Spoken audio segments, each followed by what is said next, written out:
저는 오늘 여러분과 함께 마음에 대한 이야기를 내일 모레까지 나누고자 합니다. 부흥회를 생각하면서 제 마음속에 한 가지 도전되는 것이 있었습니다. 어떤 부흥을 일으킬까? 어떤 부흥을 함께 사모하면 좋을까? 에임스의 부흥이 있었으면 좋겠습니다.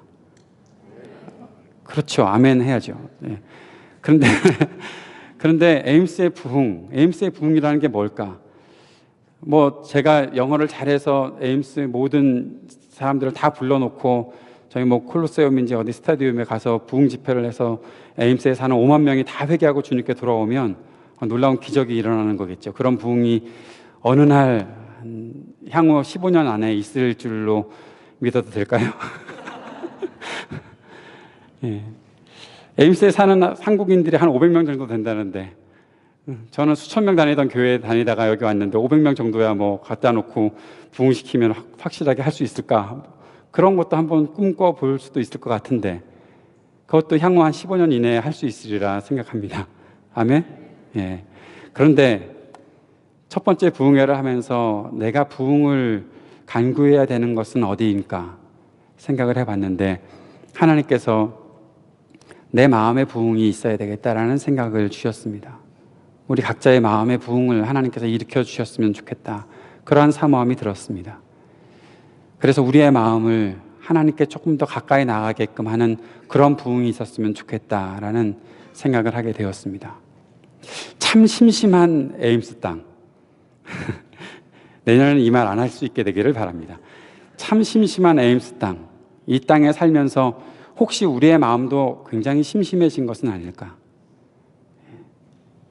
어떻게 생각하십니까? 참 고요하고 평화로운 에임스 땅, 이곳에 살면서 우리의 마음도 참 고요하고 평안한 건 참 좋은데 참 그냥 잔잔하게 가만히 있다가 끝나버리는 그런 우리의 마음은 아닐까? 혹시 그렇게 변해가고 있고 그렇게 침체되어 가고 있는 것은 아닐까? 그런 생각을 해볼 수 있을 것 같습니다. 사랑하는 여러분, 저는 우리의 마음에서 우리의 마음을 표현할 수 있는 여러 가지가 있다고 생각을 하는데, 그 중에 6개만 골라서 이번 부흥회 때 나누려고 합니다. 첫 번째는 관심입니다. 관심. 그리고 그 관심이 우리의 열심으로 바뀌었으면 좋겠다라는 생각을 해보게 됩니다. 두 번째는 중심입니다. 우리의 중심. 근데 그 중심이 전심으로 바뀌었으면 좋겠다라는 생각을 한 번 더 해보려고 합니다. 그리고 세 번째는 진심입니다. 진심. 근데 그 진심이 여러분이 좀 쓰기가 어려운 말일지 모르지만 성심으로 바뀌었으면 좋겠다라는 생각을 합니다. 여기서 진심이라는 것은 참 진짜를 쓰는 거고요. 다 할 진짜가 아니고, 다 할 진짜가 있는데 그러려면 4번 해야 돼요. 우리가 4번 해야 되는데 4번 할 기회가 없어서 그거는 나중에 내년에 하기로 빼놓고, 참 진짜가. 그런데 성심, 이건 거룩할 성자가 아니라 성실하다 할 때의 성자입니다. 이룰 성자를 쓰는 것이죠. 말한 것을 이루는 그러한 성심으로 바뀌었으면 좋겠다. 왜냐하면 우리의 마음은 그냥 내버려 두면 좀 전에 말씀드렸던 것처럼 그냥 가라앉고 맙니다. 나는 마음이 있어. 나는 괜찮아. 나는 마음이 있어. 나 주님을 향한 마음이 있고, 나 뭔가 하고 싶은 마음도 있고 여러 가지가 있어. 근데 가만히 두면 그냥 그 자리에서 가라앉고 마는 것이 우리의 마음이고, 아무 역할도 못하고 살아있다는 것조차 의심될 정도로 우리의 마음은 그냥 가라앉고 말아버린다는 거죠. 그 마음에 한번 부흥을 일으켜 봅시다. 오늘부터 시작해서 말씀을 함께 나누면서 그 마음에 생명을 한번 불어넣어 봅시다. 여러분의 마음과 저의 마음 속에 하나님께서 주시는 생명이 어떤 것인지를 한번 받아들여 보고 나아갔으면 좋겠습니다. 오늘 저는 여러분과 함께 요한복음 3장의 말씀을 함께 나누고자 합니다. 요한복음 3장 1절부터 21절까지의 말씀인데요. PPT로 나오죠? 안 나온대요. 내가 며칠 전에 줬는데 안 나온대요. 자, 그러면 제가 읽겠습니다. 여러분 가지고 계신 성경을 가지고 펴서 저는 새번역 성경으로 읽어드릴 테니까, 아마 여러분은 새번역 성경이 아니라 개역 개정이나 그런 다른 성경을 가지고 계실 텐데 한번 비교하면서 잘 따라오셨으면 좋겠습니다. 바리새파 사람 가운데 니고데모라는 사람이 있었다. 그는 유대 사람의 한 지도자였다. 이 사람이 밤에 예수께 와서 말하였다. 랍비님, 우리는 선생님이 하나님께로부터 오신 분임을 압니다. 하나님께서 함께 하지 않으시면 선생님께서 행하시는 그런 표징들을 아무도 행할 수 없습니다. 예수께서 그에게 말씀하셨다. 내가 진정으로 너에게 말한다. 누구든지 다시 나지 않으면 하나님 나라를 볼 수 없다. 니고데모가 예수께 말하였다. 사람이 늙었는데 그가 어떻게 태어날 수 있겠습니까? 어머니 뱃속에 다시 들어갔다가 태어날 수야 없지 않습니까? 예수께서 대답하셨다. 내가 진정으로 너에게 말한다. 누구든지 물과 성령으로 나지 아니하면 하나님 나라에 들어갈 수 없다. 육에서 난 것은 육이요 영에서 난 것은 영이다. 너희가 다시 태어나야 한다고 내가 말한 것을 너는 이상히 여기지 말아라. 바람은 불고 싶은 대로 분다. 너는 그 소리를 듣지만 어디에서 와서 어디로 가는지는 모른다. 성령으로 태어난 사람은 다 이와 같다. 니고데모가 예수께 물었다. 어떻게 이런 일이 있을 수 있습니까? 예수께서 대답하셨다. 너는 이스라엘의 선생이면서 이런 것도 알지 못하느냐? 내가 진정으로 너에게 말한다. 우리는 우리가 아는 것을 말하고 우리가 본 것을 증언하는데 너희는 우리의 증언을 받아들이지 않는다. 내가 땅의 일을 말하여도 너희가 믿지 않거든. 하물며 하늘의 일을 말하면 어떻게 믿겠느냐? 하늘에서 내려온 이 곧 인자 밖에는 하늘로 올라간 이가 없다. 모세가 광야에서 뱀을 든 것 같이 인자도 들려야 한다. 그것은 그를 믿는 사람마다 영생을 얻게 하려는 것이다. 하나님께서 세상을 이처럼 사랑하셔서 외아들을 주셨으니 이는 그를 믿는 사람마다 멸망하지 않고 영생을 얻게 하려는 것이다. 하나님께서 아들을 세상에 보내신 것은 세상을 심판하시려는 것이 아니라 아들을 통하여 세상을 구원하시려는 것이다. 아들을 믿는 사람은 심판을 받지 않는다. 그러나 믿지 않는 사람은 이미 심판을 받았다. 그것은 하나님의 독생자의 이름을 믿지 않았기 때문이다. 심판을 받았다고 하는 것은 빛이 세상에 들어왔지만 사람들이 자기들의 행위가 악함으로 빛보다 어두움을 더 좋아하였다는 것을 뜻한다. 악한 일을 저지르는 사람은 누구나 빛을 미워하며 빛으로 나오지 않는다. 그것은 자기 행위가 드러날까 보아 두려워하기 때문이다. 그러나 진리를 행하는 사람은 빛으로 나온다. 그것은 자기의 행위가 하나님 안에서 이루어졌음을 드러내려는 것이다. 아멘.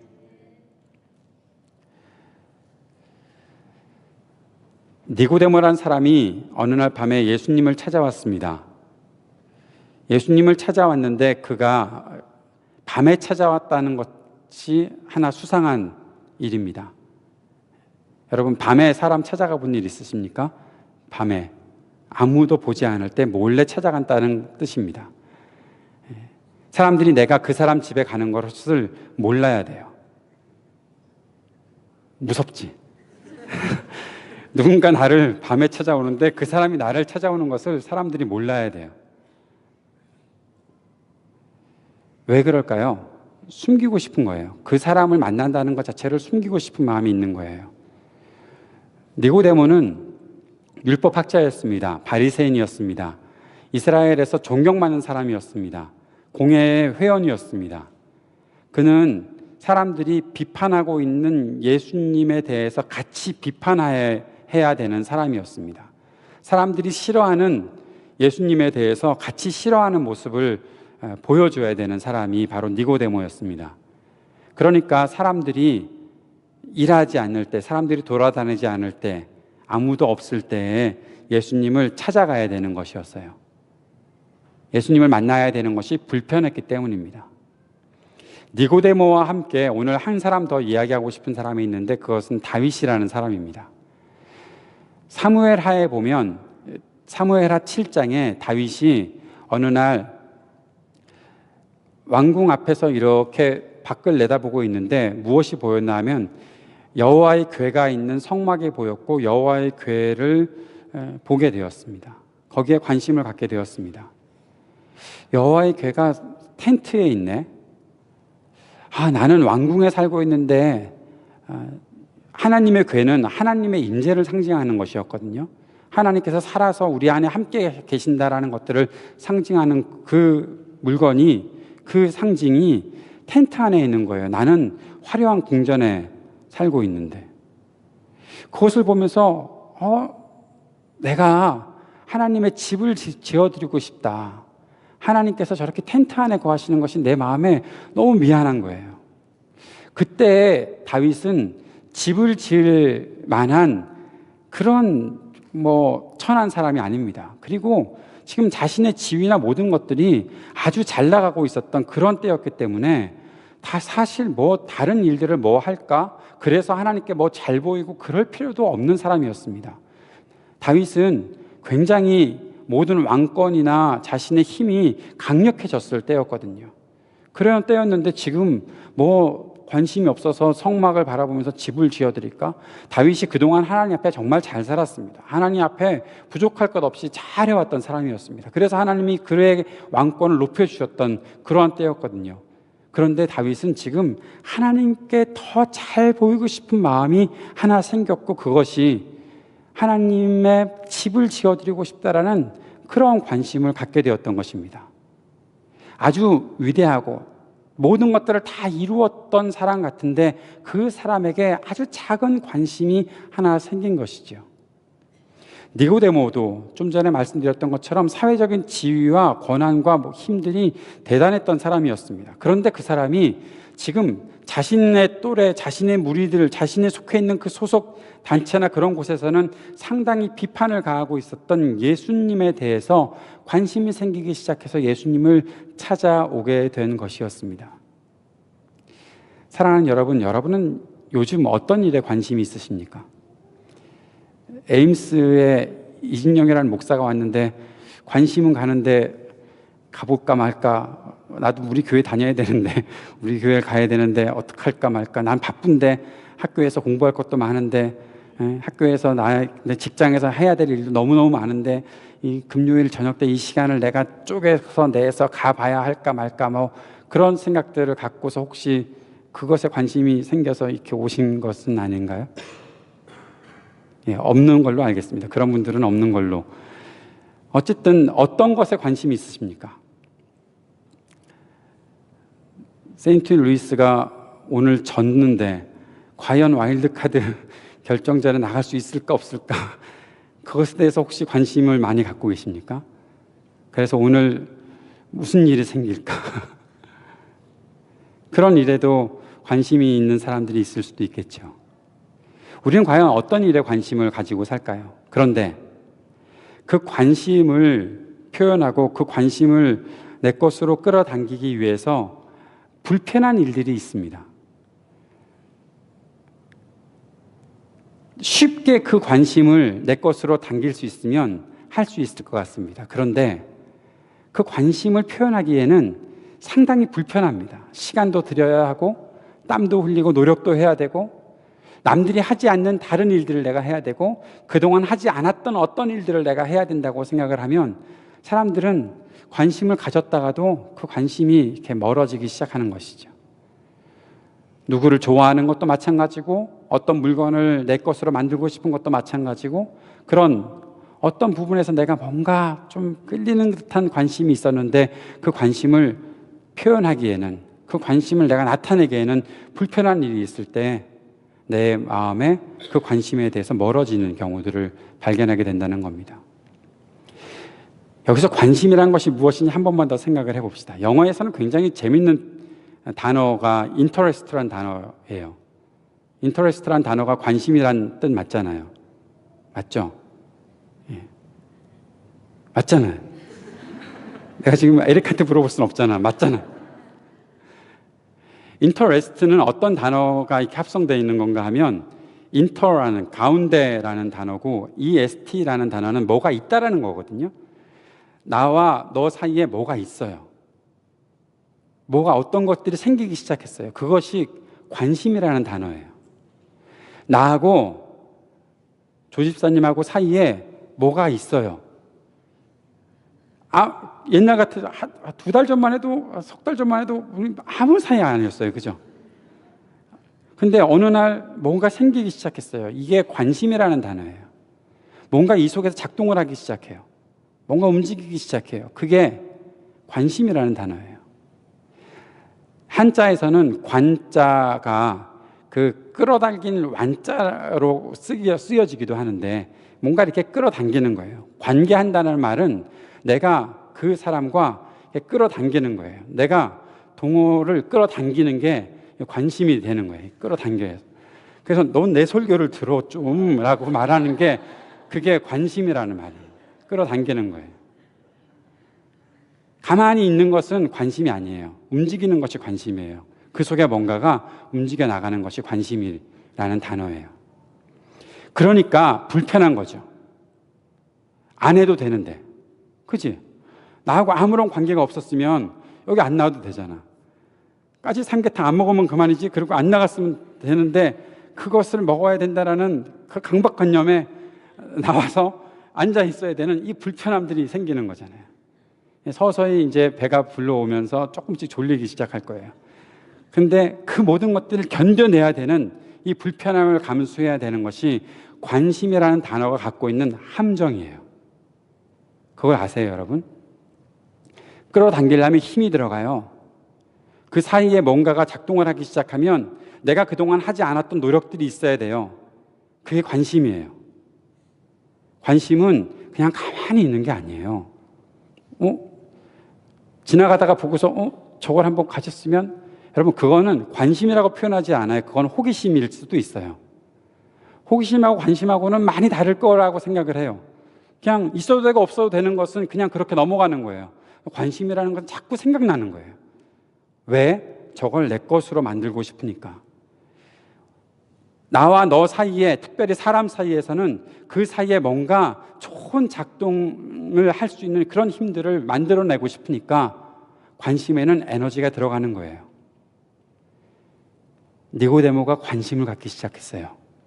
예수님께 대해서. 예수님을 몰라도 되고 예수님을 그냥 비판하고 넘어가도 되고 예수님에 대해서 아무런 관심도 안 가져도 될 사람이, 똑똑했던 사람이 예수님께 대해서 관심을 갖기 시작했어요. 그래서 밤에 나아간 거예요. 예수님께 물어보는 거예요. 선생님, 어떻게 하면 좋겠습니까? 선생님은 정말 위대한 하나님께서 보내신 선지자라고, 그런 선생님이라고 내가 알고 있는데 선생님, 어떻게 해야 되겠습니까? 하나님 나라를 보고 싶은데 어떻게 해야 되겠습니까? 영생이라는 것들에 대해서 내가 관심을 갖기 시작했는데 어떻게 했으면 좋겠습니까? 그 불편한 질문을 하기 시작한 거예요. 사랑하는 여러분은 예수님께 어떠한 질문을 하고 살고 계십니까? 예수님께 대해서 관심이 있으십니까? 예수 그리스도가 여러분의 구세주가 되신다는 믿음을 언젠가부터 갖고서 살기를 시작해서 지금까지 왔다면 그 구세주 되시는 예수님께 대해서 어떠한 질문을 주로 던져보셨습니까? 그분이 나에게 어떤 의미가 있는지, 그분이 내게 무슨 일들을 해주시는지, 거기에 대해서 여러분은 어떠한 질문과 어떠한 나아감으로 주님을 대하고 계십니까? 조금 불편한 일이 생긴다면 그땐 여러분 어떻게 반응하십니까? 그 관심이 우리의 마음속에 어떻게 작동하고 있습니까? 어떻게 그 관심이 내 안에서 움직여지고 있습니까? 니고데모에게 예수님께서 말씀하셨습니다. 내가 진정으로 다시 태어나지 않으면 하나님 나라 볼 수 없다. 니고데모가 지금 예수님을 알고 싶어서 왔는데 니고데모는 얼마나 예수님을 잘 관찰한 사람인지 아시겠어요? 여기 질문을 보시면 알잖아요. 2절을 한번 보여주실래요? 2절에 보면 예수님, 랍비님, 우리는 선생님이 하나님께로부터 오신 분임을 알고 있습니다. 하나님께서 함께 하지 않으시면 선생님께서 행하시는 그러한 표징들을 아무도 행할 수 없습니다. 얼마나 많이 관심을 갖고 있었나면 니고데모는요, 표징이라는 말도 쓰고 있어요. 표징이라는 말은요, 어려운 말이에요. 당시 사람들은 예수님께서 하시는 일들을 그저 기적이라고만 여겼어요. 물로 포도주를 만들었어요. 이 요한복음 2장에서는 물로 포도주를 만드시는 사건이 나타났어요. 사람들은 다 기적이라고 여기고 있었을 거예요.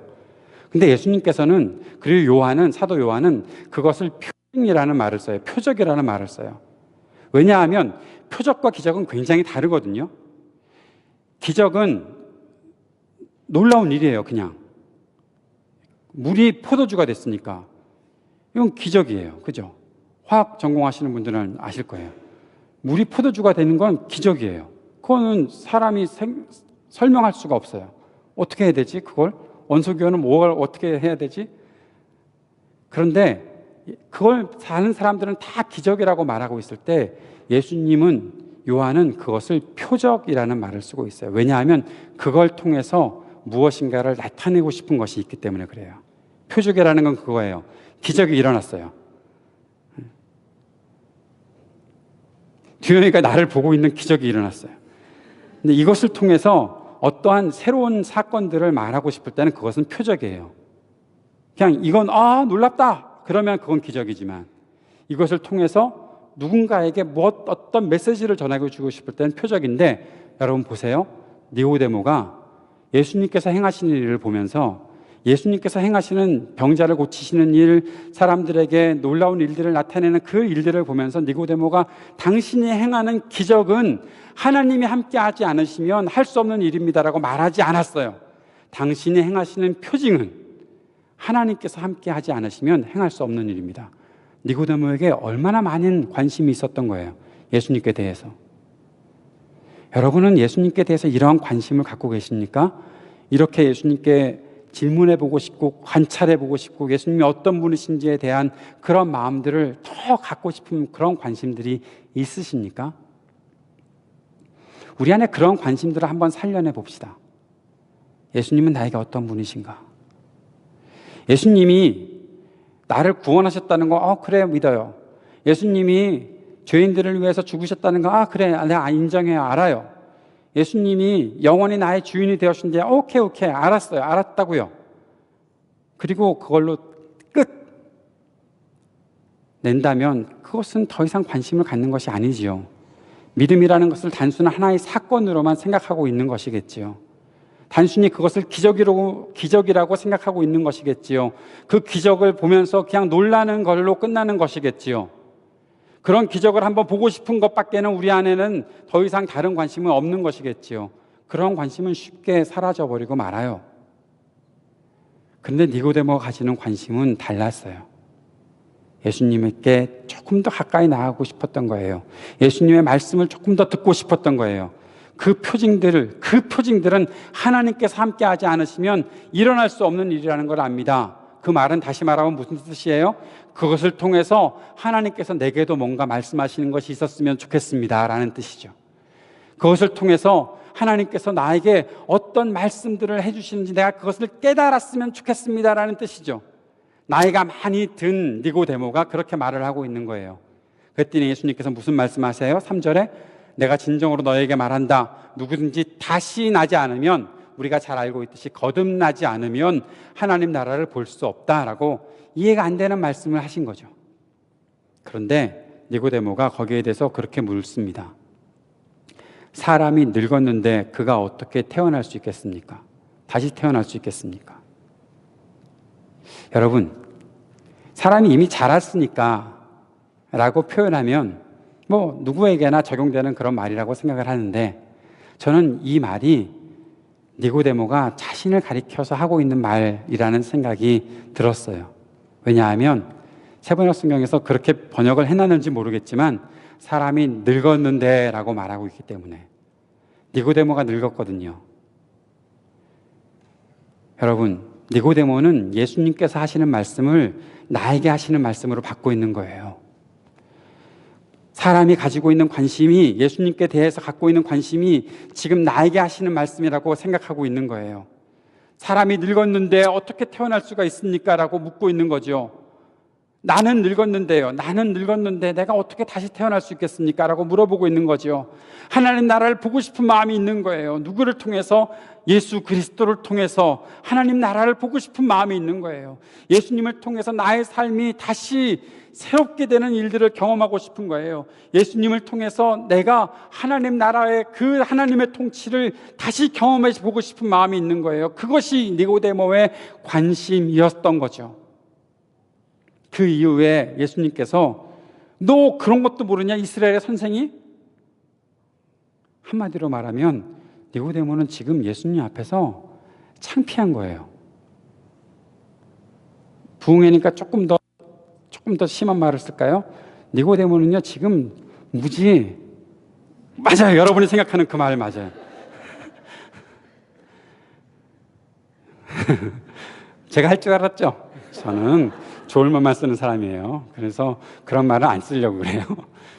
니고데모는 지금 무지 사람들, 그 예수님 제자들, 새파랗게 젊은 사람들, 예수님도 젊잖아요. 지금 30살, 31살밖에 안 됐을 텐데, 지금 그 앞에서 이스라엘 선생님이 지금 상당히 그거 한 거예요. 근데 니고데모가 그 자리를 떠났는지 아세요? 에이씨, 내가 여기까지 와가지고 지금 뭐 물어보고 조금 더 철학적이고 조금 더 뭔가 지성적인 그런 토론을 하고 싶었는데 지금 나를 이렇게 만들고 나한테 이렇게 창피함을 심어주고 이 사람 안 되겠네? 그렇게 한 거 아니에요. 예수님의 말을 그대로 듣고 있어요. 그리고 또 한 번 물어봐요. 9절에서 예수님께서 성령으로 태어나야 된다, 물과 성령으로 태어나지 않으면 라고 말씀하시니까 니고데모는 또 물어봐요. 어떻게 이런 일이 있을 수 있겠습니까? 누구한테 대한 말일까요? 니고데모가 보고 싶은 어떤 객관적인 지식과 객관적인 어떤 그런 기적들을 나타내고 그것을 경험하고 싶은 걸까요? 아니요. 저는 그렇게 읽혀지지가 않아요. 니고데모는 자신의 삶 속에 그런 일들이 있었으면 좋겠다라고 생각하고 있어요. 물과 성령으로 거듭나지 아니하면, 네가 물과 성령으로 거듭나지 아니하면 하나님 나라에 들어갈 수 없다. 예수님께서는 누구든지 물과 성령으로 거듭나지 아니하면 하나님 나라에 들어갈 수 없다라고 말씀하시는데, 니고데모는 지금 내가 어떻게 하면 그런 일을 경험할 수 있겠습니까? 라고 물어보고 있는 거잖아요. 그거 아니었으면 니고데모가 뭐 지금 창피당하고 이 밤중에 와가지고 피곤한데 이해가 되지 않는 소리를 하고 있는 예수님 앞에 뭐 그렇게 물어볼 게 있겠어요? 여러분 어떠세요? 여러분의 삶에서 이 정도 내가 나이가 먹었는데 누군가 나에게 도전하고 누군가 나에게 내가 모르는 소리를 하고 그 소리가 특별히 나한테 뭐 특별한 영향을 주지도 않을 것 같은데 뭐 교회에서 믿음 생활하면서 뭐 그냥 그 정도 했으면 됐는데 나한테 뭔가 더 도전을 하는 그런 소리가 있을 때 귀찮은데 나한테 뭘 자꾸 요구를 하는 거야. 야, 그냥 얌전하게 조용한 평화의 도시 에임스에서 그냥 가만히 좀 있다가 가자. 자꾸 나를 들쑤셔놓지 마셔요. 그렇게 반응하고 그냥 피해가려는 마음 혹시 없으세요? 이 정도 됐으면 그만하죠. 교회 잘 나가잖아요. 내가 뭐 헌금을 안 했나? 뭐 그런 생각하면서 뒤로 물러나고 싶은 생각 혹시 들지 않으세요? 니고데모는 그러지 않았다는 거예요. 아까 얘기했던 다윗의 이야기로 잠시 또 넘어가 볼까요? 성전을 짓고 싶었어요. 하나님의 집을 지어드리고 싶은 마음이 들어왔어요. 하나님에 대한 관심이에요. 하나님을 어떻게 내가 좀 더 잘 섬길까 하는 그런 관심에서 집을 짓고 싶었어요. 그래서 나단 선지자한테 얘기를 했어요. 나 집을 짓고 싶어. 그때 나단이 마음이 기쁜 거예요. 자신의 마음이. 원하는 대로 하세요. 그런데 나단에게 하나님께서 나타나셨어요. 다윗에게 나타나지 않으셨어요. 하나님께서 나단한테 나타나셨어요. 너 다윗한테 가서 이렇게 얘기해 라고 하면서 나단이 전해준 이야기예요. 네가 내 집 지으려고 그러니? 야, 그러지 마. 너는 못해. 넌 할 수 없어. 대신에 너의 자손을 통해서 내가 집을 지을 거야. 그렇게 하나님께서 말씀하셨어요. 여러분, 그렇게 생각해 보시면 돼요. 내가 절약을 해가지고 이만큼 내가 헌금을 하고 싶은 마음이 생긴 거죠. 그래서 교회 헌금을 가지고 와서 그냥 할까 말까 하는 마음이 좀 있지만 그래도 해보려고 목사님께 와서 물어보는 거죠. 목사님, 제가 좀 힘들지만 이만큼 내가 헌금을 해보고 싶은 마음이 생겼습니다. 그래서 헌금을 딱 하려고 합니다. 그랬더니 목사님이 뭐라고 하시냐면 하지 마세요. 됐습니다. 하지 마세요. 나중에 당신 아들이 돈 벌어서 할 겁니다. 그러니까 하지 마세요, 집사님. 여러분, 마음 상하지 않겠어요? 내가 마음이 이만큼 생겨가지고 해보려고 그랬더니 하지 말래 나보고. 근데 내 아들이 할 거래네. 어떻게 해야 되지? 아우, 막 그런 마음이 들지 않겠어요? 내가 관심을 갖고 내가 뭔가 좀 해보려고 하는데 그걸 가로막는 일들이 생겨요. 그런데 그거를 나쁜 일들이라면 그냥 넘어가 버리면 되는데 하나님께서 나에게 말씀하시는 거예요. 예수님께서 나에게 말씀하시는 거예요. 어렵게 하시는 거예요. 왜 이렇게 어렵게 하시지? 내가 해보고 싶을 때 하면 좋겠는데. 여러분, 그런데 니고데모나 다윗은 거기서 물러나지 않아요. 다윗의 이야기를 조금 더 할까요? 다윗은 절대 물러나지 않았어요. 다윗은 알겠습니다. 그래요. 내가 성전 안 짓습니다. 근데 다윗이 했던 일이 뭔지 아십니까? 다윗은 자신의 아들이 성전을 지을 것이라는 꿈을 갖고 성전을 지을 준비를 다 했어요. 설계부터 시작해서 모든 것들을 다 준비해놨어요. 모든 재료들을 다 갖다 놨어요. 이렇게 짓기를 시작하면 되는 거예요. 건축을 공부하시는 분들은 아시죠? 다 해놓은 거예요. 그리고 그냥 가서 짓기만 하면 되는 거예요. 그걸 다 해놨어요. 여러분, 다윗은 정말 대단한 사람 아닙니까? 그 관심이 멈추지 않아요. 자신의 삶에 그만큼 방해가 되고 너 하지 마 그랬으면 안 하면 그만이에요. 저를 돌아봐도요, 저보고 하지 말라고 그러면 저 안 할 것 같아요. 하지 말지. 힘들잖아요. 그럼 뭐 내가 준비한다고 내가 볼 것도 아니잖아요. 내가 죽어야 당시의 왕이 죽으면 그 다음 왕이 생기는 건데 내가 보는 것도 아니에요. 예를 들어서 건축공금을 내가 다 했는데 건축공금을 마무리할 때쯤 돼서 그 교회를 떠나는 일이 생기는 거예요. 그럼 여러분 건축공금 아깝지 않으시겠어요? 우리 학생들이 생각하면 어떻게 생각할지 모르는데 저는요, 예전에 제가 섬기던 교회에서 건축공금을 했는데 작정한 것들을 이만큼 하고 거의 한 80%, 90%를 맞춰가는 장로님께서 자기가 교회를 떠나야 된다고 그거 돌려달라고 하시는 장로님을 본 적이 있어요. 내가 볼 성전, 내가 볼 교회 건물도 아니고 내가 그동안 한 것만 아까우니까 달라고 하시더라고요. 오, 그럴 수도 있겠구나. 저 하나 또 배웠어요. 그런 거 배우지 마세요. 네. 그런 거를 그런 사람도 있구나라는 것을 배웠어요. 근데 다윗은요, 자신이 볼 것도 아니에요. 자신이 죽고 나서야 성전 건축이 시작이 될 거예요. 그런데 그 일을 끝까지 하고 있어요. 끝까지. 그리고 그걸 다 모아놓고 나서 찬양을 해요. 역대상 29장의 말씀에서는 다윗이 찬양하는 소리가 나와요. 하나님은 정말 크고 광대하시고 위대하신 분이십니다. 하나님이 사람을 높이시는 분이십니다. 하나님이 사람을 낮추시기도 하십니다. 모든 것은 하나님께 있습니다. 모든 권세가 하나님께 있습니다라는 그런 고백을 해요. 다 이루고 나서 꼭 지금 그 찬양을 듣다 보면 다윗이 성전을 지은 것 같아요. 다윗의 관심은 끝까지 멈추지 않는 그런 마음으로 가고 있는 거죠. 니고데모 어떻습니까? 다윗에게 있어서 한 가지 이야기를 더 해야 되겠네요. 다윗은요, 그때 사무엘하 7장에서 하나님의 언약의 소리를 듣습니다. 내 자손의 왕위를 내가 굳게 할 것이다. 내가 너와 언약을 맺고 너의 모든 자손들이 나의 자손들이 될 것이다 라는 분명한 하나님의 언약을 받습니다. 사무엘하 7장은 구약에서 굉장히 중요한 장이에요. 하나님과 백성 간의 언약이 생기는, 새로운 언약이 생기는, 성전을 통한 언약이 생기는 정말 중요한 장이에요. 여러분, 그게 어떻게 나왔어요? 다윗이 하나님께 대한 관심, 하나님의 집에 대한 관심, 하나님의 다스리심에 대한 관심을 통해서 그 관심이 멈추지 않고 끝까지 하나님께 나아가려는 그런 마음에서 그 언약의 말씀이 생기는 거예요. 자, 니고데모로 돌아옵시다. 여러분이 너무너무 성경에서 좋아하는 구절이죠. 하나님이 세상을 이처럼 사랑하사 독생자를 주셨으니 이는 저를 믿는 자마다 멸망하지 않고 영생을 얻게 하려 하심이라. 이건 뭐 교회 안 다니는 사람도 옛날에 한번 들어봤는데 뭐 그런 구절이잖아요. 여러분, 니고데모가 예수님 곁을 떠나지 않고 계속해서 관심을 표현하고 있을 때 예수님께서 니고데모에게 주신 말씀이에요. 이 말씀은 어떻게 보면 성경 전체를 종합하고 있는 그런 말씀인데, 누구와의 대화 속에서 생긴 말씀인가 하면, 니고데모가 밤에 예수님을 찾아와서, 니고데모가 자신이 율법학자이고 바리새인이고 공회회 회원이고 예수님을 지탄하면 비판하면 비판했지 예수님을 따라갈 수는 않아야 될 사람이었는데, 예수님께 대해서 그 창피를 당하고 또 말이 나올 뻔했어요. 그 예수님께 대해서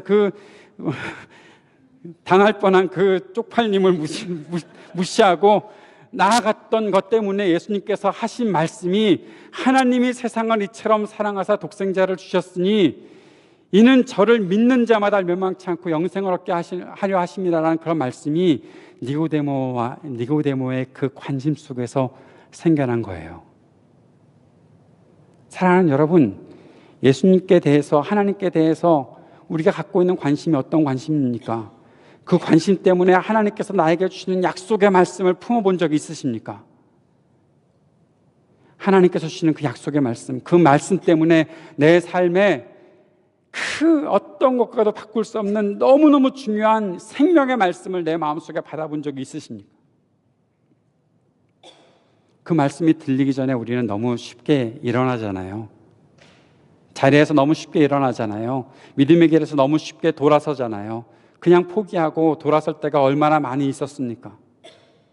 내가 조금 더 나아가면 조금 더 하나님께서 주시는 그러한 은혜의 말씀들을 품을 수가 있는데, 내 관심이 진행하다가 조금 어려운 일이 생겨서 그것을 멈추고 말았던 때가 얼마나 많이 있었습니까?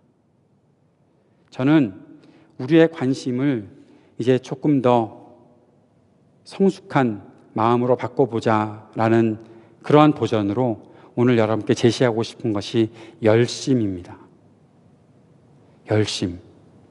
그 열심이라는 열자에 그 불화자가 있는 거 아십니까? 불이 막 붙은, 한자를 쓰다 보면 밑에 이렇게 불화자가 있어요. 4개 점 찍어 놓는 거. 여러분, 열심은 그냥 생기는 것이 아니에요. 그 불붙는 마음은 그냥 생기는 것이 아니에요. 관심을 갖고 내가 한번 해봐야지 이를 악문다고 해서 그것이 내 속에 뭔가 불을 붙여놓는 것이 아니라는 말입니다. 그 불은 누군가가 내게 지펴주어야 돼요. 누군가가 내 속에 들어와서 스파크를 일으켜줘야 내 속에 그 불이 생겨날 수 있는 거예요. 누가 그런 일을 하시겠어요? 누가 성령으로 거듭나지 아니하면 하나님 나라를 볼 수 없다고 말씀하시는 예수님의 말씀을 듣고 상당히 고민에 빠져 있는 니고데모에게 누가 그 마음에 하나님의 약속의 말씀을 듣게 하시고 끝까지 그 예수님을 따라가게 만드는 그러한 열심을 누가 생겨나게 하셨겠어요? 이미 성령께서 니고데모에게 그런 마음을 주신 것이죠. 아무런 기적도 체험하지 못했던 다윗이 끝까지 하나님을 따라 살고 자신이 하나님을 버리고 하나님의 뜻에서 어긋난 죄를 저질렀을 때 그 죄를 깨우치게 하는 선지자의 말씀을 듣고 눈물로 회개하며 주님 앞에 돌아오게 되는 그러한 역사를 누가 일으켜 주셨겠어요? 성령께서 하시는 일이죠. 성령께서 그 안에 불을 일으켜 주시는 것이죠. 저는 우리의 마음에 성령이 지펴주시는 그런 불들이 일어나기를 간절한 마음으로 축복합니다. 여기 있는 저와 여러분의 마음속에 그 불꽃들이 일어났으면 좋겠습니다. 지금 제가 불의 사자 그런 거 아닙니다. 성령께서 일으켜주시는 불이 우리의 마음속에 그 스파크가 일어나기를 원합니다. 내가 하나님을 따라 살 수 있는, 끝까지 하나님을 따라 살 수 있는 그런 열심이 내 속에 나타났으면 좋겠다는 겁니다. 니고데모에게 그런 증거가 있었냐고요? 예, 충분히 있었습니다. 요한복음엔 니고데모가 3번이나 등장을 합니다.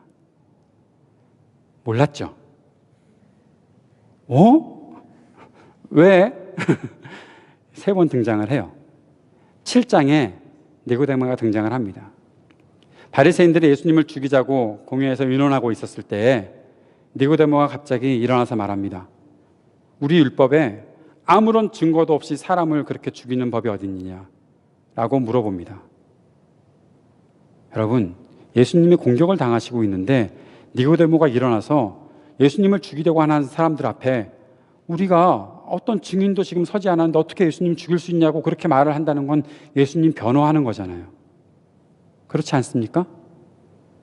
사람들은 지금 다 죽이자고 그러는데 그때 니고데모가 사람들로부터 공격을 당합니다.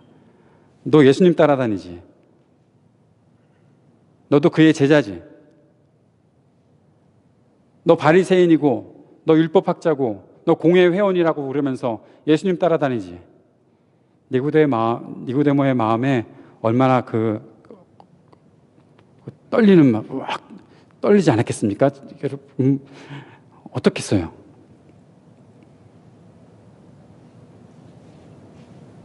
누가 봤나 봐요. 예수님 밤에 찾아간 거 누가 봤나 봐요. 사람들이 왜 모르겠습니까? 다 알겠죠. 여러분 혹시 그런 두려움이 있습니까? 내가 예수님을 조금 더 알고 싶어하는 마음을 누가 알까 봐 하는 두려움. 저는 그런 형제를 만나본 적이 있어요. 제가 대학 시절에 제 후배 하나가 교회를 열심히 나오고 교회에서 잘 섬기던 형제였는데 어느 날 그 동기들이 좀 믿음 생활이나 교회 생활 자체가 조금 이렇게 좀 멀어지는 것 같더라고요. 그래서 정중하게 찾아가서 그 형제에게 너 왜 그래? 그랬어요. 그랬더니 그런 얘기를 하더라고요. 다른 애들도 다 지금 같이 침체 중인데 나는 돌아가고 싶은 마음이 있는데 내가 지금 갑자기 돌아가면 내 친구들이 나보고 너 왜 그래? 그럴까 봐 지금 조금 주저하는 마음이 생긴다라는 그런 얘기를 직접 했었어요. 우리 마음에도 그런 마음 있지 않습니까? 내가 너무 특별하게 보일까 봐, 내가 너무 좀 이상한 사람처럼 보일까 봐, 다른 사람들이 말할 때 야, 쟤 왜 저러지? 그럴까 봐. 예수 믿는 것이 창피합니까? 그건 한 창피해요. 그런데 예수님을 조금 더 열심히 믿어보려고 하는 마음이 좀 창피한가요? 내가 하나님 말씀을 그대로 쫓아서 살고 싶은 것이 좀 창피한가요? 내가 지성인이라면, 내가 조금 더 똑똑한 사람이라면 그렇게 무식하게 믿진 않을 것 같은데 내가 그렇게 믿는 것은 조금 무식해 보일까 봐 좀 마음에 주저하는 마음이 있습니까? 모든 것들이 이성적으로 논리적으로 다 진행이 돼야 되는데 내 마음속에 뭔가 불을 일으켜주시는 하나님의 그 열심이 타오르는 것들이 다른 사람들의 눈에 보기에 좀 이상하게 보일까 봐 주저하는 마음이 있습니까? 니고데모가 한 번 더 등장을 하는데요. 요한복음 20장에 등장합니다. 예수님께서 죽으셨을 때 니고데모는 예수님을 장례를 치르기 위해 예물을 들고 나옵니다. 그 말은 뭡니까? 이제 나는 바리새인도 율법학자도 공회 회원인 그런 자격조차 다 버리고 나 예수님 끝까지 따라가겠다라는 그런 마음의 결심이라고 저는 확신합니다. 두렵지 않은 거예요. 창피하지 않은 거예요. 예수님 따라가는 거. 죽으신 예수님의 무덤에 장사 지내러 가고 있는 그 니고데모는 다른 사람들의 눈을 절대 의식하지 않았습니다. 다윗과 똑같이 하나님의 전을 짓기 위해 다윗의 그 신하들이 다윗 보고 성전 지을 것도 하는데 뭐 이렇게 많이 모으세요? 신하들까지 다 모으라고 했었거든요. 다 하자고 했었거든요. 왜 그렇게 하세요? 라고 누군가 자기를 그렇게 지탄할 수도 있는데 그런 거 창피하지 않고 끝까지 다 했습니다. 그런 열심을 보였던 것이죠. 성령께서 우리에게 일으켜 놓으신 불은 우리의 마음을 그렇게 바꿔놓는다는 것입니다. 사랑하는 여러분, 저는 오늘 그런 마음들이 우리 안에 생겼으면 좋겠습니다. 조금의 관심을 갖고 있어서 내가 조금 지성 있는 것처럼 보이고, 내가 조금의 관심을 갖고 있어서 내가 좀 더 많이 아는 사람처럼 보이고, 내가 조금 더 많은 것들을 알고 있는 것처럼 열심히 교회 생활을 하는 것뿐만 아니라 내가 날마다 말씀을 따라 살고 말씀 때문에 내 자신이 변화된 삶을 살고 그렇게 변화되어서 약속의 말씀을 받고 살고 그 약속의 말씀을 나에게 주실 때 그 말씀을 기쁨으로 받아서 뛸 듯이 기뻐하고 더 사모하는 마음으로 그 말씀 앞에 나아가려고 하는 그러한 마음들이, 그러한 변화들이 우리 안에 나타났으면 좋겠습니다. 그런 열심들이 우리 안에 있었으면 좋겠습니다. 사랑하는 여러분, 우리가 그렇게 관심을 열심으로 바꿔야 되는 충분한 이유를 한 가지 제가 말씀드리고 말씀을 마무리하고 기도하는 시간 갖고자 합니다. 우리에게 열심을 나타내 주신 분이 계세요. 이미 그러한 열심을 우리들에게 먼저 보여주신 분이 계세요. 아무런 열심 부리지 않아도 말씀 한마디로 이 온 땅을 지으실 수 있었던 우리 하나님께서 우리를 위해서 열심을 보이신다는 말씀을 하세요. 이사야 9장의 말씀에서는 하나님의 열심이 그 모든 일들을 이룰 것이다라는 말씀을 해주고 계세요. 하나님이 열심을 내신대요. 하나님이 열심을 내신대요. 우리를 구원하시는 일을 위해서, 하나님 나라를 온전히 세우고 이 땅에 구원받는 백성들을 온전히 세우기 위해서 하나님이 열심을 내고 계시대요. 우리를 붙잡아 주시기 위해서 하나님이 열심을 내고 계시대요. 우리가 구원받는 사람으로서 그 땅에 온전히 살게 하기 위해서, 이 땅에 하나님 나라의 백성답게 살게 하기 위해서 예수 그리스도께서도 그 열심을 가지고 살아계셔서 역사하고 계세요. 예수님께서 안식일에 일을 하고 계셨어요. 사람들을 구원하고 계셨어요. 그때 사람들이 와서 묻습니다. 너는 왜 안식일을 하느냐? 내 아버지께서 일하시니 나도 일한다라고 말씀하신 분이 예수님이세요. 안식일에 쉬기로 선포하셨던 하나님께서 일하신다는 거예요. 안식일에는 다 쉬라고 말씀하신 하나님께서 지금 생명을 구원하는 일을 하기 위해서 일하고 계시다고 말씀하고 있어요. 우리를 쉬게 하시기 위해 하나님께서 일하신대요. 그러한 열심을 나타내주고 계시는 분이 나의 아버지 하나님이세요. 십자가의 그 고통의 길을 나를 위해서 걸어가시는 분이 나의 예수님이세요. 그냥 말씀 한마디로 너 죄 지었지, 너 끝났어, 너 용서받고 싶어? 그러면 내가 지시하고 내가 계획해놓은 그 기준까지 네가 한번 올라와 봐. 거기까지 못 올라오면 너 안 돼? 끝난 거야.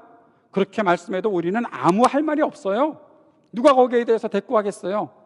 내가 죄인이었고 내가 죽었던 사람인데, 아무 생명이 없는 사람이 바로 난데 누가 거기에 대꾸하겠어요? 그런데 우리를 살리기 위해서 예수님께서는 하늘의 보좌를 버리시고 이 땅에 내려오시는 그 창피와 그 수모와 수치를 겪으시면서 예수님은 그 구원의 길을 끝까지 가셨어요.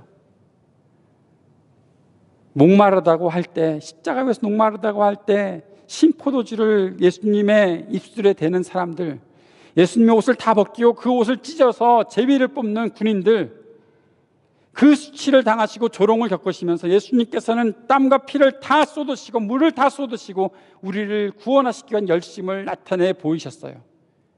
그리고 끝까지 우리를 위해서 기도하고 중보하고 계시는 분이세요. 우리 성령께서 우리 마음에 찾아오셨어요.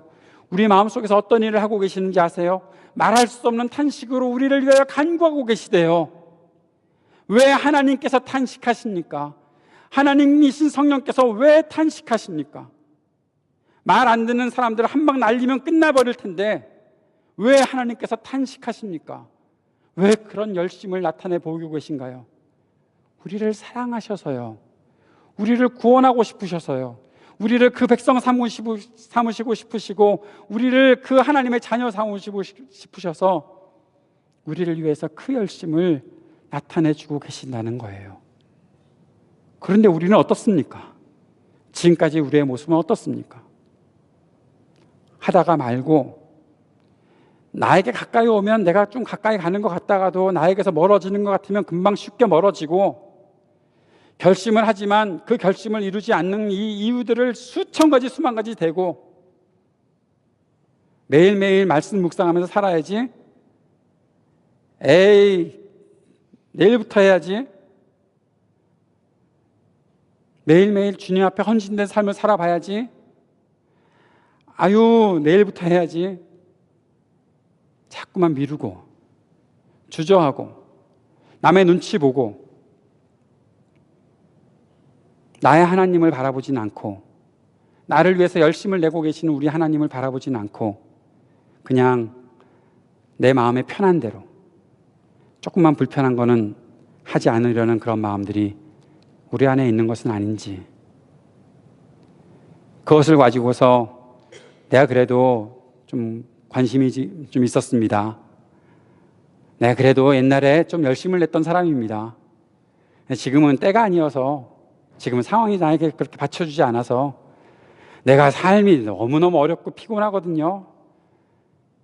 계속 이어지는 핑곗거리들이 나를 덮고 있는 그러한 삶을 살아가고 있는 것은 아닙니까? 사랑하는 여러분, 그런 우리 마음에 주님께서 불을 지펴 주실 것을 기대합니다. 그 불이 내 속에 하나님을 보지 못하게 만들고, 하나님 앞으로 나아가지 못하게 만들고, 빛 가운데 나아가지 못하게 만드는 여러 장벽들을 그 불이 먼저 다 태워버리기를 바랍니다.